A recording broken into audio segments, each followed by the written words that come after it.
Hi anak, to all our subscribers, future subscribers and viewers, please subscribe. Another kwento serye na naman tayo. Ngayon, ang i-share ko sa inyo or papakita ko na background video ay ito yung after ng hapunan namin. Napalinis ako dito kahit wala talaga ako sa mood kasi may iniinom akong mga gamot. Kasi hindi ko magets kung bakit every time na kung kailan hihiga na ako, saka pa ako, alam mo yung parang nakakahinga naman ako ng maayos, pero parang kulang, parang hindi siya umaabot sa lungs ko. Yun yung problema ko, kaya galing pala ako nun inubo, pero nawala din yung ubo after 2 weeks. Tapos, mga isang buwan na to na nararamdaman ko na parang kulang talaga yung hangin, pero sa cellphone ko nakikita naman na taman man yung oxygen. Kaya yun, nagpa-check up na lang talaga ako sa pulmonary doctor. Tapos yun, nagpa-x-ray, sinus x-ray din ako. Tapos may isa din yung hangin test, hindi ko pa nagawa kasi hapon na naabutan na ako ng cut-off. Saturday pala ako noon nung nagpa-check up ako. Kaso hindi ko pa makuha yung mga results. Tuesday na ngayon, Thursday na nga since it's 12:14 na AM. So, Wednesday na ngayon. Hindi ko pa rin makuha kasi walang magbabantay sa iyo, anak. Ayoko tang dalhin doon kasi hospital nga, 'di ba? Kaya yun, hindi ko pa alam kung ano yung result noon. Pero iniinom ko na yung mga gamot na nireseta sa akin ng doktor. Kaso nga lang, yung mga gamot, chinek ko sa, of course, sinearch ko kung ano, may mga antihistamine. So, meaning, talaga siya, nakakapagtulog. Actually ngayon, tulog lang talaga ako ng tulog pero pinipilit ko pa rin yung katawan ko na kumilos. Pero after ko talagang magawa yung mga gawain, talagang napapagod ako agad tapos gusto ko nang matulog. Ganun or kaya makahiga lang. As in, pero ang sarap din sa feeling ngayon na nakakatulog ako kasi yun talaga yung hirap kong gawin kahit noon pa. Kaya nga nag-survive ako sa full-time call center agent at full-time student sa college. Kahit 23 years old na ako, graduate ako ng 28 years old kasi 5-year course yung kinuha ko. Kahit ako lang walang support system, ako pa yung taga-support ng pamilya ko. Kahit may mga kinikita din naman sila. Hanggang ngayon, wala pa rin akong support system, kaya hindi ko talaga makuha yung result kasi walang mapag-iiwanan sa'yo. Yung dada mo, makakapag half day naman siya sa Friday. Tapos work from home lang din naman siya. Kaso nga, makulit ka na, hindi na siya makakapagtrabaho dito sa baba kasi nga, makulit ka na. And we're happy naman sa kakulitan mo. Kasi ganun naman talaga, you are just 2 years old and 1 month. And that's good. That's a good indication naman.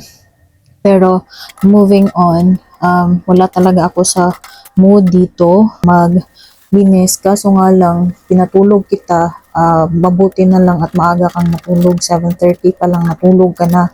That's a miracle, That's the first time na natulog ka ng ganyan kaaga. Promise. Tapos nun, pagbaba ko, sabi ng dada mo, "Lab, na ano pala yung ang mantika, natapon yung mantika, tapos yun, sobrang lagkit ng sahig, lalo na sa kusina. Tapos, yung pinakita ko sa kanina, ang lagkit-lagkit. So, ginamit niya yung basahan para ipunas doon. Pero sobrang lagkit talaga. Nainis talaga ako kasi wala nga ako sa mood. At saka ako pa naman yung tao na kahit wala ako sa mood, pag malinis, pag madumi, kailangan ko talaga siyang gawin. Kasi kung ipapabukas ko pa, gising ka na. 'Di ba? Mas lalo ako mahihirapan. Tapos yun, talagang sobrang inis na inis ako dito talaga sa dada mo. I know na hindi niya naman sinasadya, pero I have the right naman na mainis kasi nga wala talaga ako sa mood dito. May iniinda nga ako. May iniinda ako, tapos yung mga gamot ko nakakapangpa tulog, lalo na. Kaya bumili na lang ako nung kape at saka fries after ko pa maghapunan. Kaso parang sabi ko sa sarili ko na lang ako ng pagkain at saka ng inumin para ma-counter ko yung antok ko. Kaya yun, para magawa ko tong mga gawain. Kaya to, pinakita ko na lang sa inyo kung anong yung mga tinatrabaho ng mga misis nyo, mga mister. Kasi kung sino pa yung mga kasama nyo sa bahay, lalo na mga mister, kayo pa yung hindi nakakakita at nakaka-appreciate sa mga ginagawa ng mga misis nyo. 'Di ba mga misis? Misis, 'di ba? Totoo naman yan. Feeling nyo walang ginagawa yung asawa nyo, walang binibigay na kontribusyon. Kasi sa tingin nyo, nasa bahay lang kayo yung naghahanap buhay, pero mali yung thinking na yan. Kasi hindi yan totoo. Kung kayo mismo, hindi kayo kumikilo sa bahay nang hindi inuutusan ng asawa niyo, ibig sabihin hindi niyo gusto tong trabaho na to. Hindi niyo gusto yung mga gawain sa bahay, kaya hindi niyo yan magawa-gawa. Kaya you have no right to tell your wife na dependent lang yung asawa niyo sa inyo. Malamang, kanino ba naman kasi depende yung mga asawa? Hindi sa inyo. Anong gusto niyo? Sa babae na lahat ng gawaing bahay, pag-aalaga ng bata 24/7, ang liliit pa ng binibigay nyo na pera, pinagdadamutan nyo pa, mga asawa nyo. Tapos gusto nyo, magtatrabaho pa, magpo-provide pa ang mga asawa nyo. Tapos kayo, kung pareho kayong magtatrabaho ng asawa nyo, hindi pa rin kayo tumutulong sa gawaing bahay, tapos yung asawa nyo, kahit galing sa trabaho, tutulong pa rin yan sa gawaing bahay, sa pag-aalaga ng bata. That's not fair. Kaya dapat lang na kayo yung mag-provide.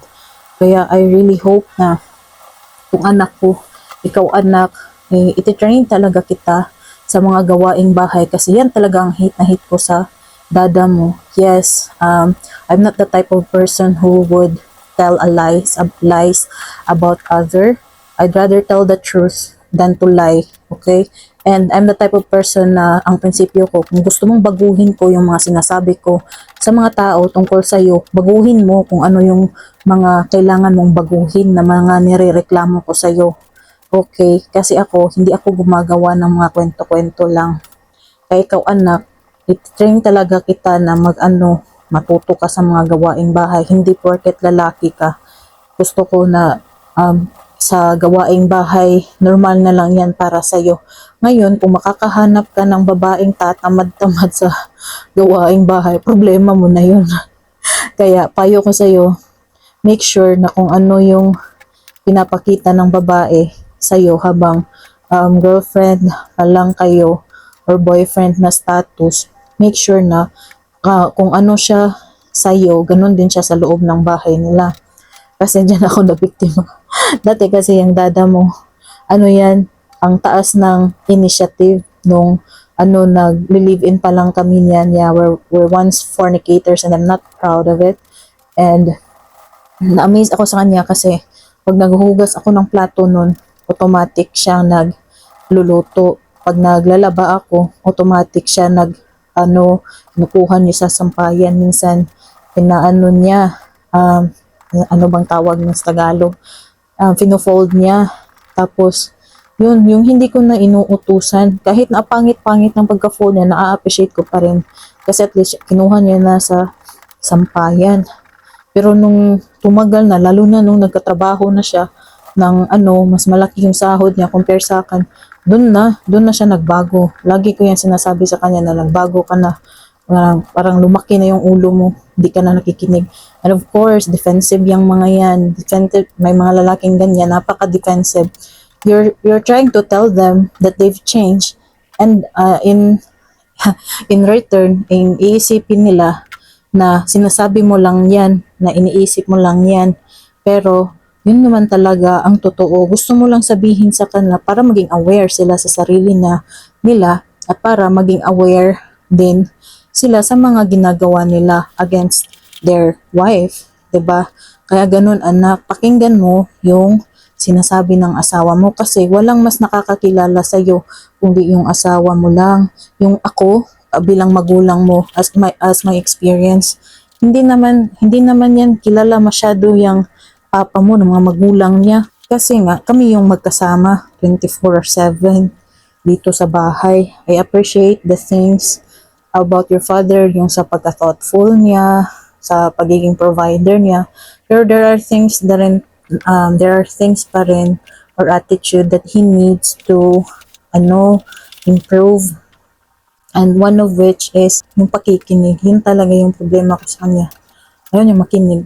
Pag nagvo-voice out na ako, napaka-defensive niya. I-brush off na lang. Ganun. Kaya pagod na ako. Hindi ako bungangerang babae. Hindi rin ako materialistic.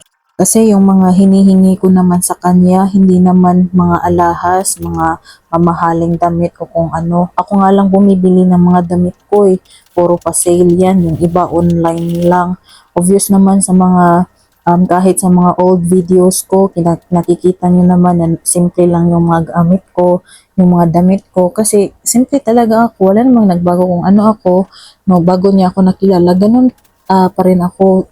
Talagang nga lang ako, OC, disiplinado, ganun. Wala akong tinago sa kanya. Kaya na-offend talaga ako kung bakit ganito. Alam mo yun, you should be more generous to your wife, lalo na kung hindi naman to, yung hinihingi ng asawa mo, hindi naman para sa kanyang luho. Tapos pag magre-request ako ng mga gamit sa bahay, hindi naman mahal. Yun nga lang para makatulong sa akin sa paglilinis ba.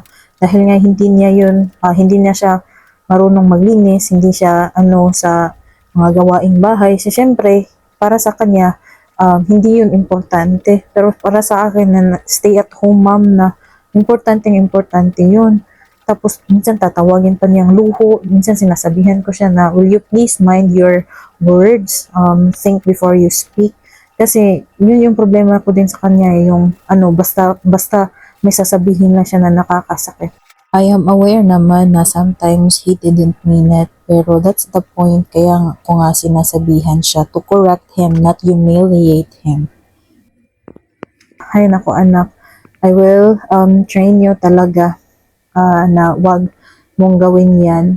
I'm not expecting you to be perfect, but at least I'm doing my best to train you, to discipline you to be a good person para naman kung mag-asawa ka na, hindi sasabihin ng asawa, paano ka pinalaki ng magulang mo? Ganun.